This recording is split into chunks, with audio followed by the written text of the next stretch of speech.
Hello YouTube, I'm back again with another video. Sorry for that break. I've still been playing the game for sure, and I'm trying to get back into Yu-Gi-Oh as well. Took a break from that. Now that the new balance is out, I cut down to 2 decks, so you're not gonna see a lot of stuff for Yu-Gi-Oh, but still gonna be there.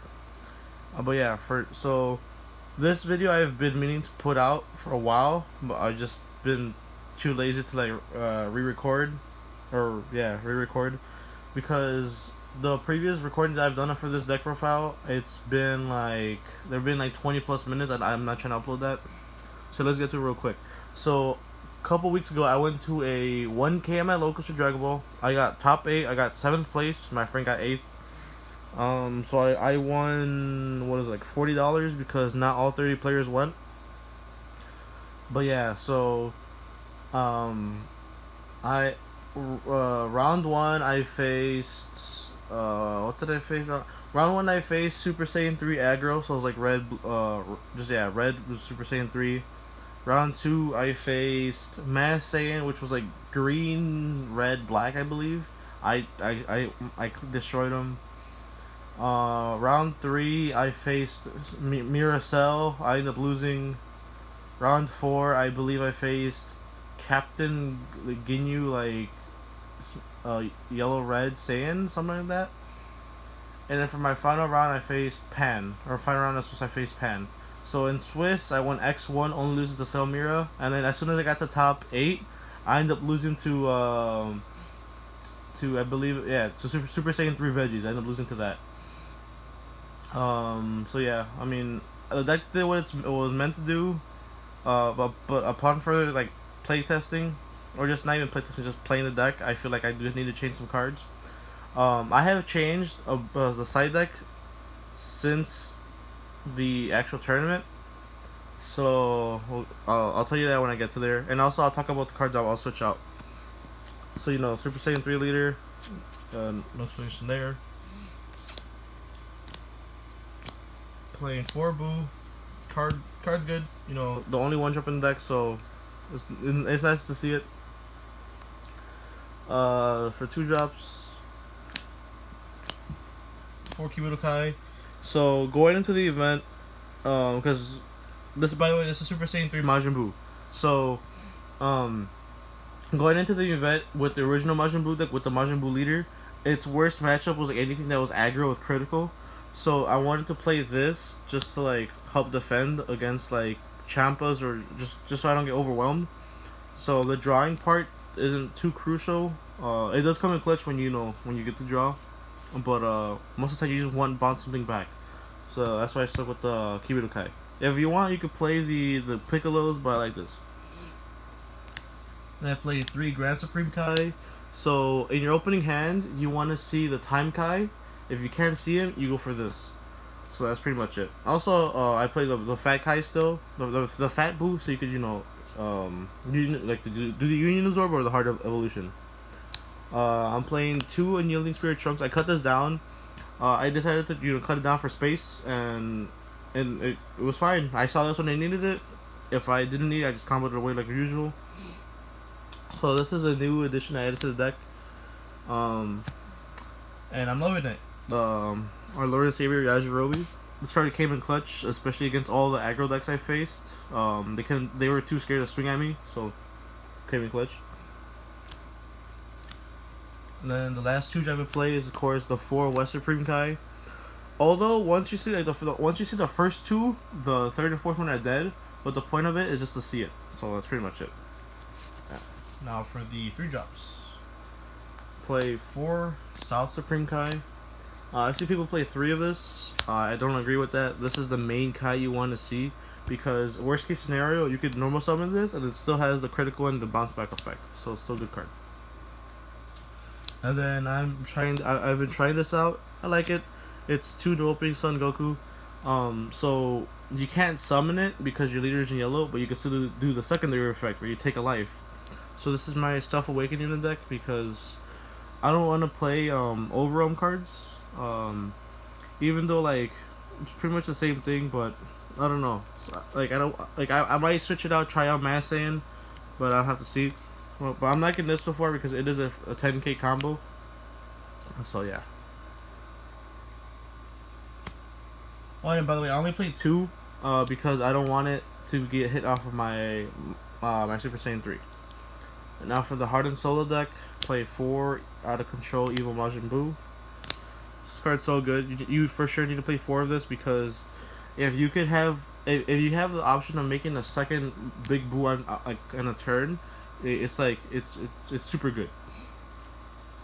Then the last switch up I play is 3 Raging Spirits on Gohan, that self-summon combo. Don't play 4, they don't have space. I feel like 3 is just the right number. And then I only play 1 4-drop, which is 2 Magician's Father Btw. So play this because of barrier, and also just it's like another way to get to the Buu, because I don't play the 1-drop Babidi. I feel like it's really bad. So yeah, just Btw. I want to try playing a 3rd one though, because this is a really good card. But it sucks when it gets cold bloodlusted. So I might decide it. I'm not too sure. So for the big boys, I played 3 Power Absorb Majin Buu. This is the main guy. But let's summon out. At the tournament, the 1K, the 3 actually was fine. Like I didn't have an issue. But upon played more, I feel like I should play the 4, because if I energy 1 and if I life 1, or if I just energy 1 and I go through the 2, like I'm dead. Like, or unless I could somehow get this, but if both of them are gone, I pretty much lose, because none of the other guys could like fully push through for game. I actually found myself in a scenario where if I didn't hard summon this, like for the 7, I lost. I would lose, and it actually happened. I lost. Not at the tournament though. That was just after the 1K, which is playing for the local tournament. So I'm probably gonna try playing 4 of this.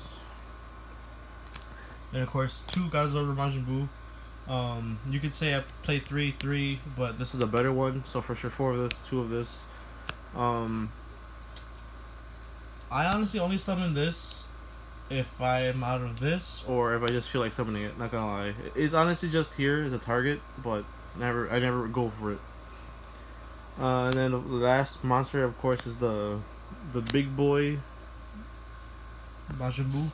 So at the 1K, if I summoned this, it was game, guaranteed. Like I baited them out and everything. I just summoned this out, it was game.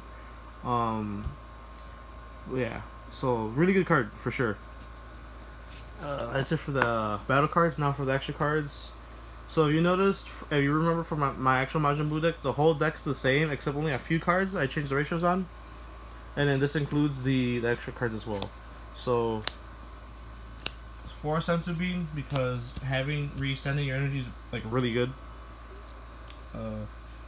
Like being able to keep going off like in a turn is just amazing. And 4 Whis Coercion. So since I'm not playing the Majin Buu leader, I could play Buu Mickey Cookie, but it won't get the secondary effect because my leader isn't Majin Buu. And I also don't play the most evil absorption in history, because you need a Majin Buu leader for that. I believe that's it for the extra cards. Oh, and I don't play Monaka either. So yeah. Even though Monaka is a good little type card you could play. If you feel like you want to cut something, go ahead, play Monaka, because it could still work. That's it for the main deck. Now for the side deck. So like I said, I'm showing the deck as is how I used it for the tournament, but I have changed up the side. So I sided the 3rd Yajirobe if I feel like it would be needed. I sided 3 Haru. If I saw yellow or green, which I saw yellow and green, but like it was, you know, in my Swiss rounds. So like in Swiss we couldn't side, it was only in top 8. So in Swiss, if I did want to side, I couldn't. But the only L I took in Swiss was against a black leader, which was Mira. So I didn't need this, to be honest. For siding or for the, but if in top 8, if I kept going, like winning, I for sure needed it, because the actual 1st and 2nd place of the tournament was Mecha Veggies, which was surprising. Then I said 3 Joko. So like I said, going into the tournament, I felt Majin Buu had a trouble against aggro decks, so I wanted to for sure have this to bounce back the Champas. And then 2 Mad Saiyan. So in the tournament, entering the tournament, because there was no deck list needed, and then since we couldn't side till top 8, so in the tournament I actually was siding these until I got to top 8, because one of my buddies that went and didn't make it to top 8, so he actually let me borrow his Mass Saiyans for the top 8 siding. So I took these out for this, and I sided them in against the one guy I faced. I never saw it and I lost. But yeah, so it's still a good card. House, it's mass removal. For sure played over this thing. And then I sided 2 Fu also. So my idea with the Fu was that if I faced veggies or anything that would like pop my guys consistently, I would play the Fu because they set up my grave quicker for me. But like me being dumb against veggies, I didn't side it in. I'm like, I'm not gonna need it, right? And then I end up needing it. But so yeah, I got stuck there. But yeah, I actually don't side this anymore. I just decided to put these in if I feel like I need to play more aggressive. So yeah, I mean it's still pretty much the same thing. But I cut these out because also I play them in another deck. So. And then for the extra cards, I sided 2 Flawless and Galagun. So this is like against Cell, I guess, or any big problem like monster. And then 2 Mafuba. So like if I against GT, or if I just need more negates. So yeah, I actually cut that down by like 9 minutes. That's pretty good. The deck profile. So yeah, this is the deck. For the tournament, it did what it was supposed to. But I am gonna be trying to fix this up. I'll show you guys later. Yeah, that's the deck profile, guys. I hope you guys enjoyed, and see you next time.